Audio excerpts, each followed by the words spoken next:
Before I start, I'm going to just dump a bunch of information on you guys. So I want to preface it with, it might feel a little overwhelming. You might feel like you have to do all these different things to grow a fan base. And the reality is that releasing music shouldn't be stressful. It shouldn't feel like a chore. It should be enjoyable, and you should enjoy the process. So I'm going to give you a bunch of different things that you can do. Don't feel like you need to do all of them. Whichever resonates with you, go for that one. But with that being said, let's tuck in. So the first thing I want to talk about is the fact that we are artists, but we're in the music business. And if you want to turn this into your career, then you need to treat it like a business. What I mean by that is just with any other business, there's a product that you're selling or a service. Your product is your music. And there's a brand that revolves around whatever that business is. In the music industry, you're the brand. And just like with any other business, you need to market yourself, right? You need to market the product, you need to put it in people's faces so that they know that there's something that they can purchase, right? So with that being said, I'm gonna mostly focus on marketing, but I'll touch a little bit on release strategy and maybe some branding stuff as well. But we'll tuck right into marketing. So with marketing, there's two main pillars that I like to look at. It's organic versus inorganic. So the difference between these two things is organic is when an individual feels like they've organically discovered you, not like you forced it upon them, like an ad or something that would be inorganic, right? So a great example of this is when a piece of content goes viral, people feel like they've discovered it and they kind of want to share it because they feel like they've stumbled upon something that's exciting for them, and then they'll share it with their friends and things like that. Inorganic, you can run ads and pay for playlists and things like that, that you kind of put yourself in front of people and they are somewhat aware of the fact that you've put yourself in front of them. Both are good. You should try and implement both strategies into your overall marketing strategy. Typically what you'll find with organic is that you'll get more streams off of a organic listener finding your music than someone who's had an ad pushed in front of them. But it's also a little harder to get these people. And there's also strategies that you can implement where inorganic feels organic. So a good example of that would be, for instance, a strategy that I tried was I created a YouTube channel with knockout compilations with my song in the background, right? So I was paying for people to make these edits, but the whole intention was that people would feel like they discovered the song as a byproduct of the piece of content that I was hoping would go viral. And it worked a little bit. I ended up bailing on this strategy like maybe a month in because the results started to taper off, but it did garner some results. So like I said, you want to have a bit of all of this mixed into it. Another big example of an inorganic strategy that appears organic is something that a lot of artists have been doing in the industry lately, which is making fake fan pages of their music. So what they'll do is they'll pump out their content, they'll chop it up, they'll clip it up, and they'll post it on a fake fan page so that they can spam themselves in front of people without it affecting their brand. This has been pretty effective for a few people. I've tried this myself and it just became a bit of a headache. You can also hire a virtual assistant and things like that to put the content out for you if that's something you want to do. But you also need a bunch of content to be able to spam it in front of people in the first place. So it just depends on where you're at and again, what you want to invest in.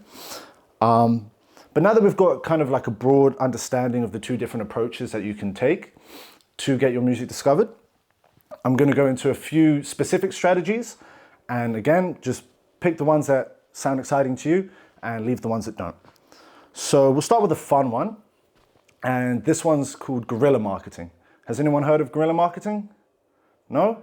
Okay, cool. So guerrilla marketing is when you do something unconventional or surprising that creates a moment that leaves an impression on someone. So for instance, if I rocked up completely naked and I just had a sign covering me that said stream Eliezer, I bet every single one of you would stream Eliezer when you leave this building because you'll be like, what the heck was that? That was crazy. Let me actually go see what this person's about. So An example of that I've done was I tied myself to the LMP bottle for 24 hours and I had a sign out the front that said stream my album. It was, Almost. I wouldn't say it was fun per se, it was fun at times, but it got really difficult. And it was a very challenging experience for me, but it actually garnered a lot of results. I went viral on TikTok from my team constantly filming content. We had like a little wheel that people would come by. I knew a lot of people would come by and they'd spin the wheel and we could film interactions and things like that.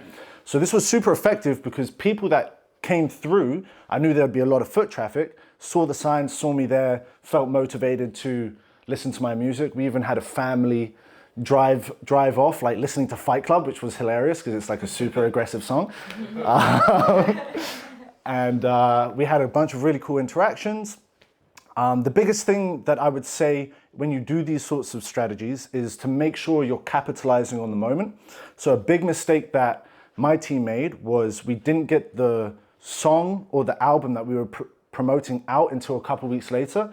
We didn't get the full video for the whole stunt out until a couple weeks later. And by then, the virality had died off. People had already forgotten.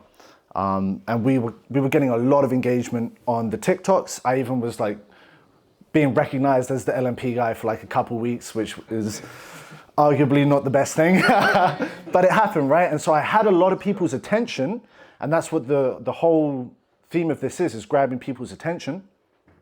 But I didn't have the systems in place to fully capitalize on it at the time. Another example of this was I went out and I did a flash performance at Commercial Bay. Again, I knew there would be a lot of foot traffic, and this was also to promote my album as well. And I told people on my social media I was going to do this so that I would have a bit of a crowd. And when it happened, there was a bunch of people filming it, taking photos. People came up to me, asked me, who are you? What are you doing? All of these sorts of things. So we had a bunch of really good in-person interactions as well. And the content did really well as well. And overall, we garnered a lot of attention and traction to me as a brand. What I will say is my personal experience with this, it didn't translate to streaming that well. I guess because it wasn't like we were reaching thousands and thousands and thousands of people with the music being the forefront. It was more like, this is a big stunt that this person is doing. So me personally, I got a lot of attention from it, and we ended up selling a lot of tickets for the album I was promoting because people were like, oh, that's the guy from that. I want to go see him perform. But it didn't really translate that well into streaming. So I'd say this is a great way to get a few like cult fans who are interested in what you're doing, and it's a great way to get people to come to a show, but not necessarily the best strategy that I would recommend if you're trying to get your streaming numbers up. But also a lot of fun and very memorable. Forever now I drive past the LMP bottle and I have a bit of PTSD. It's great. Cool. So the second strategy is more traditional marketing strategies. So an example of this is going around and handing out business cards with a QR code to stream your song, or putting up posters, or you see those little stickers that people stick up to try and get some brand awareness, and also have some sort of funnel to either a song or your Instagram or an album, whatever you want to promote, right? Again, this is really good for in-person interactions. Not amazing for streaming per se. You will get some people who will scan the QR code and follow through, but in terms of how much effort you're putting into versus how many streams you're getting, it's not great. I'm getting a random call from someone from Thailand. Sorry about that. Yeah, not great for streaming, but again, really great for in-person interactions. And if you film content around this, this is what makes it really effective, right? So you get to show your fan base that you're hustling. If you've got a new song coming out and you're putting up posters everywhere, subconsciously people are gonna see that and they're gonna have a touch point for whatever product you're trying to sell. One thing to note, oftentimes you need multiple touch points to convert on a sale when it comes to marketing. For musicians, converting on a sale is having someone listen to your music or becoming a fan of your brand. I know some of my favorite artists, I needed to hear like 3 or 4 songs before I actually became a fan. It's the same for us, like we need to reach someone multiple times. So the cool thing about this is, say they get a business card, then they see your poster, then they see a social media post about the song as well. You've just got 3 touch points from one thing that you did. And you only need to go out once, go out one day for a couple hours, hand out some business cards, put up some posters, put up some stickers if you want to go through the effort of making that as well. And then film a bunch of content around it, and you can post that. That also will get you another touch point, and also just like is a really good look for your brand, because they can see that you're hustling and you care about the song enough to go out and promote yourself. Which takes me to the third point, which is posting content. And I'm sure all of you guys have heard, like, you got to post a bunch of content all the time. Gary Vee's like 50 pieces of content a day, and that's like, honestly, way too much. I think personally, my experience with posting content is you should really post as much as you feel motivated to. Create content that you're excited to create and that aligns with you. There was a period of time where I was dropping 2 pieces of content every single day. A lot of it was performance-based, and I just started to hate myself and hate the process. It was very anxiety-inducing, feeling like I had to constantly create content and constantly post it. And most of us, we want to be musicians, we don't want to be content creators, right? So I'd say this can be a super effective strategy. Oftentimes, like I said before, you could hire like a virtual assistant who can reformat content you've already made and post that twice a day. That can also be super effective. But realistically, I'm not going to sit here and tell you like the only way you can make it nowadays is TikTok and Reels and things like that. That's absolutely not true. And a lot of people will sell you this idea because that's how they see a bunch of other people blowing up. But realistically, from my personal observation, for every 100 people who are posting a TikTok a day, only one of them really sees some success in it. The other 99 now have to go to therapy. You know what I mean? Because they've been on social media for 50 hours a week. So with that being said, you do need to post content, but again, do it in a way that feels aligned with you, feels aligned with your brand, and come up with ideas that excite you, that you want to get in front of the camera and create, and it will make the whole process a lot easier. And what I've found to be the most effective, at least for me personally, because I like to create pieces of art, I would create 1 or 2 pieces of content per week, and then I would run ads on that. So for me, I invest in big productions where, like, for instance, my biggest reel on Instagram right now, I got in a suit of armor for my song called The Crown, and I performed the song, and I made like 3 or 4 different chops of it, tested all 4, found the one that was performing the best, and then I ran ads on that. And what I've found is when you post 1 or 2 pieces of content a week, realistically, you only need to do like 1 for this strategy, and then I run ads on those pieces of content and find whatever gets me the best result, the most engagement and the cheapest conversion, which for me is a follow. And then I'm almost manufacturing a song, a reel going viral, because now that reel has over 550,000 plays on it because it was getting me such good results. I just funneled a few $100s into the budget. So that takes me to the next part of this, which is running ads. And I know a lot of people are hesitant to do this because they feel like, oh, if I run ads, then I'm forcing myself on people, or it's not organic real fans, or whatever belief system you have around ads that might be preventing you from doing this. I'm telling you right now, for my brand personally, running ads has been the most effective strategy that I've done so far, if it's done correctly. And I'm going to give you the 2 biggest things that have really grown my fan base internationally. And when you start to get a fan base internationally and your numbers start to do better, people back home in New Zealand start to pay more attention as well. So if there was anything that you were going to write notes down on, it would be this section right here. And I'm just going to dive straight in. So we'll talk about Instagram firstly. I'll give you the step-by-step strategy that will enable you to boost your following, get a lot of engagement on all of the content that you post. And this is what I touched on previously, where you post 1 or 2 pieces of content every week for whatever song you want to promote, or even if you just want to promote your brand as a whole. And for ads in general, I recommend having a monthly budget. And I know some people might be like, oh, I don't really want to spend money every month on music, but if you can afford to pay for a coffee every day, or you're eating out 3 times a week, like you can afford to put $10 a day into your music. You know what I mean? Because this is going to give you a career. So maybe quit the coffee for a month and see what happens. Make your own. Get some instant coffee from First Gen. So you've got that 1 or 2 pieces of content every week. And a lot of people, they're playing the lottery when they're posting content. And what I mean by this is that they're posting it and hoping that it goes viral organically, right? And that's always going to happen. You don't need to abandon that. But now you're just adding another layer that's going to guarantee you some success along the way. And the way that I like to frame this is you're creating a growth machine. So if you can afford to put some budget in every month, then you're only going to start getting better results as you go, because you're going to be posting 1 or 2 pieces of content every week.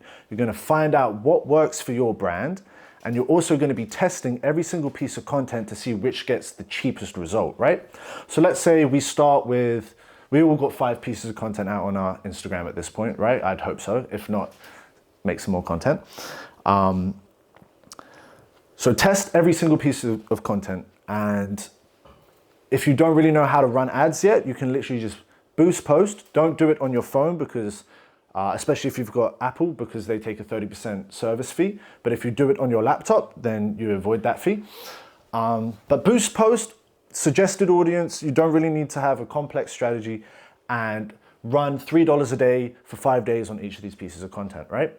By the end of those 5 days, you're going to be able to look at every single ad, and you're going to see what has the cheapest visit profile. So the metric that you'll be optimizing for is getting people to visit your Instagram profile. But if you look at the ad section and you go down to how many follows that the ad has generated for you, and you just divide the cost by the amount of follows, that's your cost per follow. That's a more important metric than the cost per profile visit. I've had low cost per profile visit, but they weren't actually converting or following. So once you've figured out which one's the cheapest cost per follow, let's say you got 30 cents for a follow, then you shut down all the other ads and you only run ads to that 1 piece of content. And then every week you're dropping 1 or 2 pieces of content. You do the same thing. You run $3 a day for 5 days, and you see if you can get it to outperform your previous winner. If you don't, no worries. Your content just got some love. It looks like it did really well. It's got some engagement. Your new releases have got some eyes on them, and you've taken a step forward to optimizing your machine. Then the next week you do the same thing, and oh look, this one performed at 25 cents. Cool. You switch the old one off, and now you funnel your budget towards the new winner. And you're constantly optimizing this growth machine to eventually get it down to the cheapest cost per follow that you can get with the content you're producing. I've managed to get down to like 15 cents per follow. I've had some of the people that I've worked with get down to 10 cents per follow, which is insane. This is especially effective if you have a monetization strategy on your brand as well. So what I mean by that is, me personally, I offer mixing and mastering, I offer marketing and things like that to people who follow me. So let's say it costs me 10 cents to get a follower, and I can sell a mix and master for $200. I'm not going to do the math, but it's pretty crazy how many followers, how much money I can spend and how many followers I can get. I only need 1 of those people to purchase a mix and master off me for me to break even on my ad spend, right? So this is a way that you can actually get a return on your investment while building your brand. So it's super effective if you've got a monetization strategy, but even if you're just trying to boost your following, this has really grown my Instagram very effectively. Now, the second thing that has made a massive impact is meta ads. So this one's a little more complicated, and you might need to watch some videos on YouTube to learn how to create these ads. But what you want to do is create conversion campaigns. What this is when you run ads on Instagram and Facebook, you send them to a landing page, you integrate a tracking pixel on the landing page that tracks when people engage on the landing page, that sends them to the song. Now that might sound a bit confusing, but after like an hour of watching YouTube, you'll probably be able to set this up. And then after some practice, you'll get good at it. For me, pretty much all of my most successful releases have been successful conversion campaigns. The reason why this is so effective is because you're running ads on these platforms and you're optimizing for really high intent listeners, because not only did they click on your link, but they also clicked on the landing page and then went through to the song. So they've taken 2 actions. So you're optimizing for someone who's already taken 2 actions to engage with you. And what I found personally is the amount of people that end up saving the song afterwards is like 50%, sometimes better. And you also get a lot of followers from it. You get a lot of playlist ads from it too. If you can get a really good result from a conversion campaign, it will change the trajectory of the song. I've had artists who went from 1,500 monthly listeners to 50,000 monthly listeners in a month from a conversion campaign that I ran for them. And the crazy thing about this too is once in a while, you'll run a super, super effective campaign and you'll actually make a profit off the streaming alone. So what I mean by that is you could spend $300 on this campaign. You send enough traction to the song that it hits the algorithm, or without even hitting the algorithm, you're sending enough people to the song at a cheap enough price that you're now making more money off of the streams than you are spending on the ads. And then boom, infinite money glitch. You just run that shit up. You know what I mean? And it's very rare that this happens. I've ran maybe 100 campaigns and I've profited on like 5, but I've also broken even on quite a few. And I know what you're thinking. Well, why would I spend money on getting all of these people if I don't get a return on investment off my streams? Well, the thing with this is you're getting so many people to save your song, add it to your playlists, that in the long term, let's say 5 years down the road, you'll probably get your money back off of the streams. And if you've got other monetization strategies in place, like selling merch or whatever, then you're also going to be able to get your return on investment off of that. So this is really, really effective in building your fan base, not just locally, but internationally as well. When it comes to running these meta ad conversion campaigns, and just a little bit of information in general, it's really effective to do this in the first week of your release to the first month. So what you want to do is funnel as much people as you can to your new release in those early stages, because that's going to help you trigger the algorithm in Spotify. And that's usually when you end up making a profit off these campaigns. There's a bit of mystery over how the algorithm works exactly, but undeniably, if you get a bunch of streams and a bunch of listeners to your song in the early stages, it will trigger the algorithm. There's this thing called the Spotify Popularity Index, which is like a score that Spotify gives your song. And if you reach a certain SPI, then you'll get pushed out to the algorithm. And again, like I've said, when I have a successful conversion campaign, not only do I get a bunch of people to the song at a cheap price, but I also get a lot more algorithmic engagement because I'm able to send so many more people to the song at once. And that's essentially what you're trying to do with a viral TikTok anyway. You're just trying to funnel as many people to the song as possible in a short amount of time to then trigger the algorithm. So when you integrate these meta ad conversion campaigns into your release, it's going to increase your chances of hitting the algorithm tenfold, especially when you implement other strategies too that I'm going to talk about in a sec. But before I move on from running ads in general, I want to touch on impressions on content versus impressions from ads. So I do notice a lot of people want to spend a bunch of time making a bunch of content, push that out and have that be their funnel to their music. And I'm not saying that's a bad idea. Like I said in the previous section, if you run ads on it and you have a strategy around it, it's actually really effective.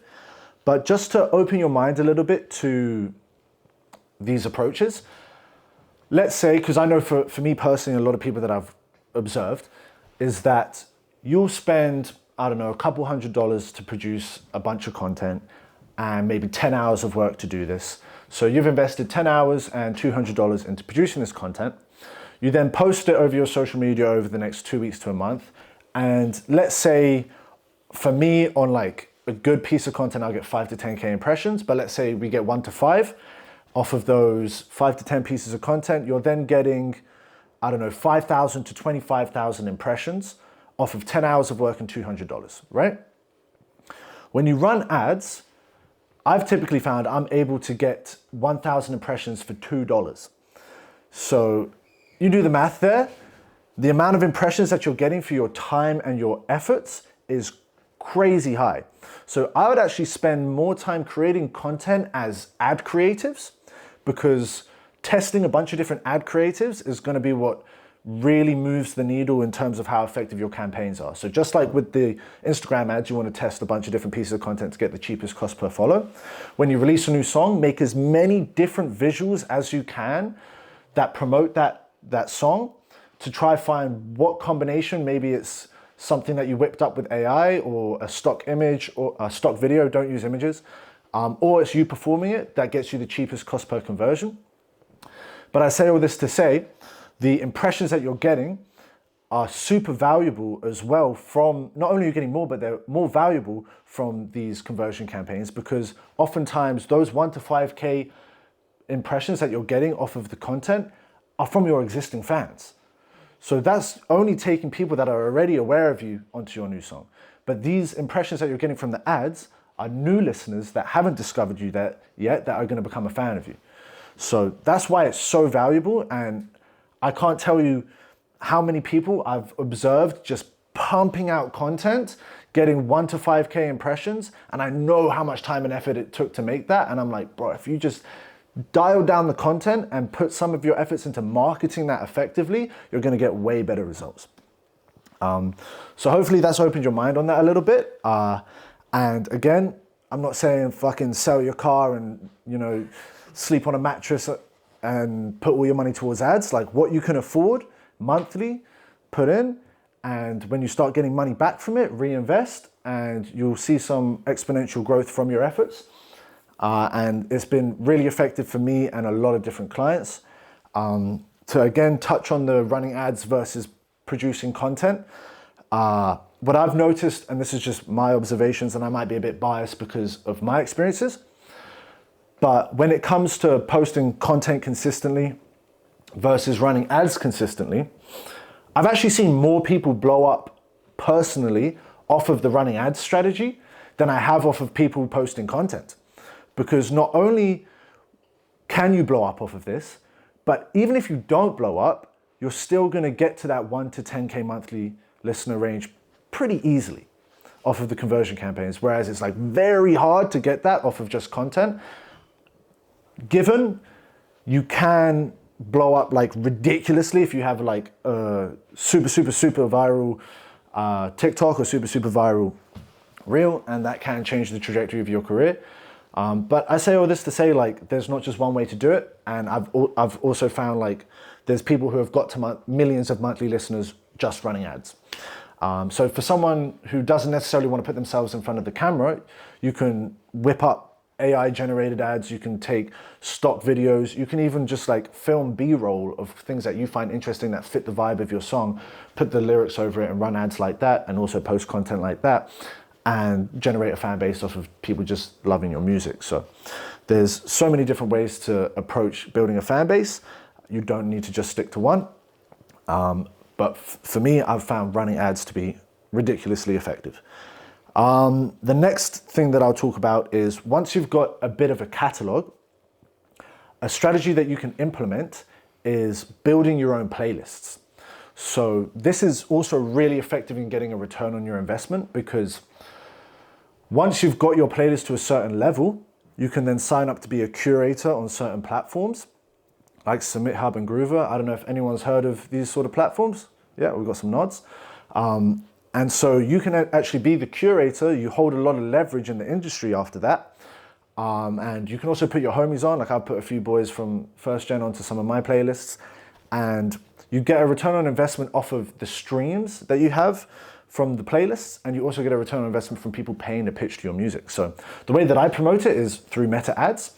I'll take a song that performs really well as a meta ad. So let's say I'm releasing my singles and I'm running ads. My song Fight Club had a really good conversion campaign. I then used that visual to not just send to Fight Club, but send to a Boss Energy playlist with Fight Club as the first song. So people are listening to my song, saving the song, saving the playlist, and then I've also got 30 to 40 of my other songs on that playlist, and then they're listening through to the playlist. So my stream per listener that I'm getting off of every listener that I send is like 1 to 10. You know, it's crazy, because when you promote just a song, you'll probably get a 1 to 4, 1 to 5 on a good day. With a good playlist, you're getting 1 to 10 to 1 to 15 stream per listener ratio, which is crazy because they're not just listening to that one song, but they're listening to that one song, saving it, and then listening to the playlist over and over and over again. You can do this for a best of as well. The only thing is you won't be able to monetize that, because if you've got, like, for me, it's a best of Eliezer. I can't put anyone else on the best of Eliezer because it's just me. But your stream per listener ratio on that is even better than a niche music playlist. I get 1 to 15 on my best of Eliezer, which is an insane return on investment. And it also increases the chance of someone becoming a fan of you, not just a fan of the song. Another cool thing about this is once you've got your playlist to a certain standard and you go on these platforms like SimitHub and Groover, you'll often find a lot of the curators are other artists like you who have done the same thing. I've managed to do multiple playlist trades with people where I'll see their ad for a playlist, I'll click on it and I'll be like, this guy ain't fooling me. I can see that there's 20 of your songs on this playlist, bro. I'll reach out to him and I'll be like, oh, I found your song on this playlist, you make dope music, and then build some rapport, build a relationship, and then be like, hey bro, I actually run my own playlists and I think your music would fit great on it. Would you be willing to do a trade? I've done this maybe 5 times, one of the biggest playlists that I'm on, and I've been on editorial playlists. These playlists outperform those. Because not only are you not only on these playlists for like a few weeks, you're on it indefinitely, but they also get the same amount of engagement as these editorial playlists, which is crazy because they're constantly running ads and funneling new listeners to it. So there's a lot of value in that. And then, like I said as well, you can put your homies on, which is sick. Like you feel like you actually have some of the powers now in your hands to put other people on and put yourself on. Now, every time I release a song, I guarantee myself on multiple playlists because I hit up my network of people that run playlists and I'm like, hey bro, I just dropped a song, can you put it on your playlist? And then they'll do the same to me. I get to put it on all of the playlists I've built, and I run an ads conversion campaign. And then I also run a playlist pitching campaign, which takes me to the next step. Is there's a lot of value in going on these platforms and pitching your song, but this should only be a small percentage of your budget. I'd say don't put more than 10, maximum 20% of your budget into going on these platforms and pitching. This is just so that you get a bit of boost in streams and listeners. You get some playlist ads and saves. It's not great for building a fan base, but it is great at getting yourself that extra boost at the beginning stages of your release to then trigger the algorithm. I will say that running your own playlist is a lot better than doing this, but integrating both is a great approach. And also, the good thing about running your own playlist is you get to give Spotify direct information of who you think is the ideal listener for your music, right? So I recommend picking a bunch of artists that are at a similar level to you or in between the 10 to 100K monthly listener range. That's going to give Spotify really good information as to how people are listening to your music. So you get to curate this. It's almost like you're force feeding Spotify the data that they need to identify the right listener to send you out into the algorithm, right? So for me, I've got an Eliezer song, then a Russ song, then an Eliezer song, then a Mac Miller song, then an Eliezer song, then a guy that's got 50,000 monthly listeners in my genre, then an Eliezer song, then a guy that's got 10,000 listeners in my genre. You get what I'm saying? It's called artist association information. So you're giving a bunch of really good data to Spotify as to what artists they should associate you with, what type of listeners they should associate you with, and then pushing you out an algorithm in the right way. So sometimes you can get pushed out onto radio, which is at the moment the best algorithmic playlist.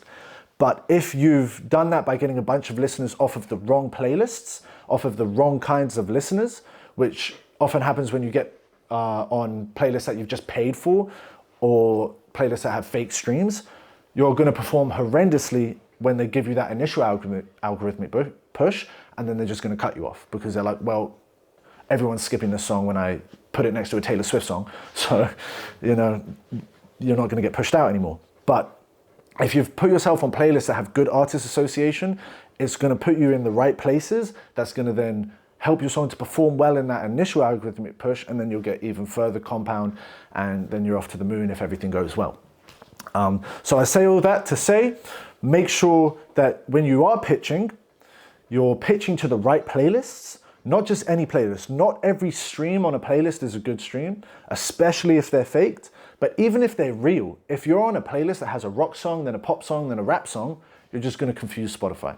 So make sure when you're pitching, you listen through to the playlist. If you can't find 3 to 5 artists on there that sound like you or fit your genre and vibe, don't bother. It's only going to do more harm than good if you get on it. Same with when you build your own playlist, you want to make sure that you're curating something that makes sense, that has consistent genre, consistent vibe, and also has a bunch of different artists that are going to send good information to Spotify to associate you with, so that you perform, not only do you get on the algorithm, but you perform well on the algorithm once you get on it.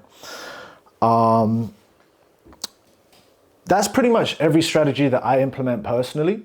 The last thing that I'll talk about is release strategy. So at a period of time, I was dropping a song a week, and as much as this was super effective at building my catalog, and I was promoting each of these songs with conversion campaigns and creating visuals and stuff like that, I got so burnt out. And so I don't recommend this to you unless it's easy and effortless for you to create and release a song once a week and you're just doing it to build your catalog. But what I've found that's worked really well for me and a lot of my clients is 1 month to 6 weeks. I think that's reasonable to produce that, produce a song every 1 month to 6 weeks, and to be able to put it out and effectively do every single marketing strategy that I've just discussed with you. So again, if you don't feel like doing the guerrilla marketing, or you don't feel like pumping out content, whatever you don't feel like, you don't have to do. But if you really want to build a fan base and a cult following and get a lot of momentum, if you drop a song every month, you go out and do one crazy wacky thing that's going to garner you some buzz. You go out once again in that month and you put up some posters.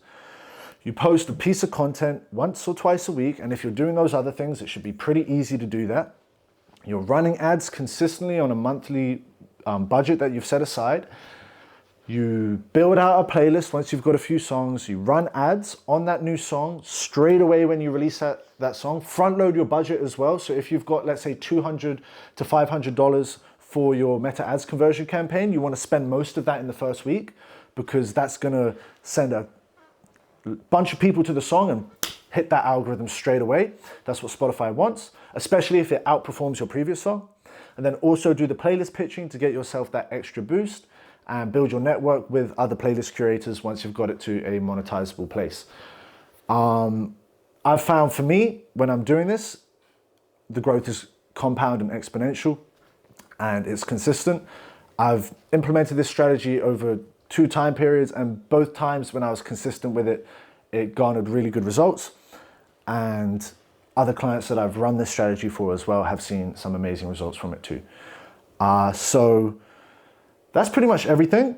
I feel like I just went brrr and just dumped so much stuff. I don't even know if I missed anything, but I'd like to open the floor for any questions if anyone has something they want to ask me. If not, we can wrap it there. But yeah, hopefully you guys found some value. If you guys want to work with me, you can reach out to me. I'm launching my business next week, where I'm taking on new clients and doing these strategies for them, and also teaching them how to do it themselves, so that after a month or 2 of working with me, they can just go off and do it themselves. But other than that, it's been lovely to talk to you guys, and hopefully I'll see you guys another time.